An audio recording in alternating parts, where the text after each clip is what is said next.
Hey guys, what's up?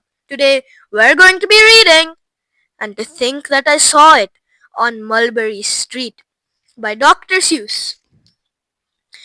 How a plain horse and wagon on Mulberry Street grows into a story that no one can beat. And to Think That I Saw It on Mulberry Street by Dr. Seuss, New York, the Vanguard Press. When I leave home to walk to school, my dad always says to me, Marco, keep your eyelids up and see what you can see. But when I tell him where I've been and what I think I've seen, he looks at me and sternly says, Your eyesight's much too keen. Stop telling such outlandish tales and stop turning minnows into whales. Now, what can I say when I get home today? All the long way to school and all the way back, I've looked and I've kept careful track. But all that I've noticed, except my own feet, was a horse and a wagon on Mulberry Street. That's nothing to tell. That won't do, of course. Just a broken down wagon that's drawn by a horse. That can't be my story. That's only a start. I'll say that the zebra was pulling that cart. And that is a story that no one can beat when I say that I saw it on Mulberry Street. Yes, the zebra is fine, but I think it's a shame such a marvelous beast with a cart that's so tame. The story would really be better to hear if the driver I saw was a charioteer, a gold and blue chariot, something to meet, rumbling like thunder down Mulberry Street. No, it won't do at all. A zebra's too small. A reindeer's better. He's fast and he's fleet. And he'd look mighty smart on old Mulberry Street. Hold on a minute. There's something wrong. A reindeer hates the way it feels to pull a thing that runs on wheels. He'd be much happier instead if he could pull a fancy sled. A reindeer and a sleigh. Say, anyone could think of that. Jack or Fred or Joe or Nat, say, even Jane could think of that. But it isn't too late to make one little change. A sleigh and an elephant, that's something strange. I'll pick one with plenty of power and size, a blue one with plenty of fun in his eyes. And then, just to give him a little more tone, have a Raja with rubies perched high on a throne.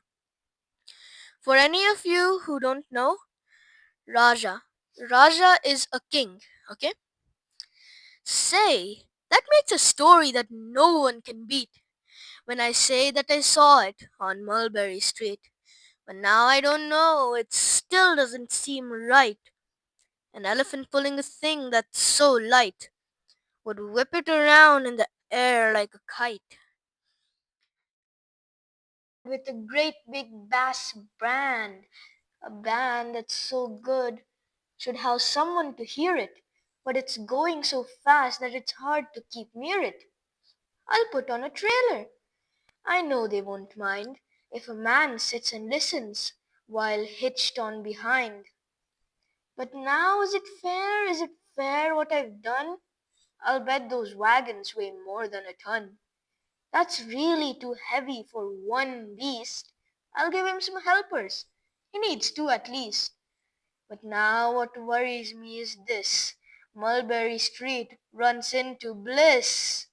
Unless there's something I can fix up, there'll be an awful traffic mix-up.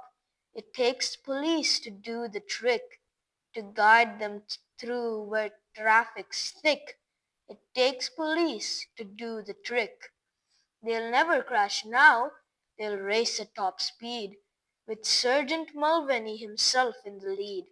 The mayor is there, and he thinks it is grand, and he raises his hat as they dash by the stand. The mayor is there, and the aldermen too. all waving big banners of red, white, and blue. And that is a story that no one can beat when I say that I saw it on Mulberry Street. With a roar of its motor, an airplane appears and dumps out confetti while everyone cheers. And that makes a story that's really not bad, but it still could be better. Suppose that I add a Chinaman who eats with sticks, a big magician doing tricks, a 10-foot beard that needs a comb. No time for more, I'm almost home. I swung round the corner and dashed up the gate. I ran up the steps and I felt simply great, for I had a story that no one could beat, and to think that I saw it on Mulberry Street. But Dad said quite calmly, just drop your stool and tell me the sights on the way home from school. There was so much to tell, I just couldn't begin. Dad looked at me sharply and pulled at his chin. He frowned at me sternly from there in his teeth. Was there nothing to look at? No people to greet? Did nothing excite you or make your heart beat? Nothing, I said, growing red as a beet, but a plain horse and wagon on Mulberry Street. Well, guys, I hope you enjoyed this video. Okay, so please subscribe to my channel. I make amazing content, and if you want to see more amazing content, then hit the bell button and turn notifications on. Because until next time, it's me signing off.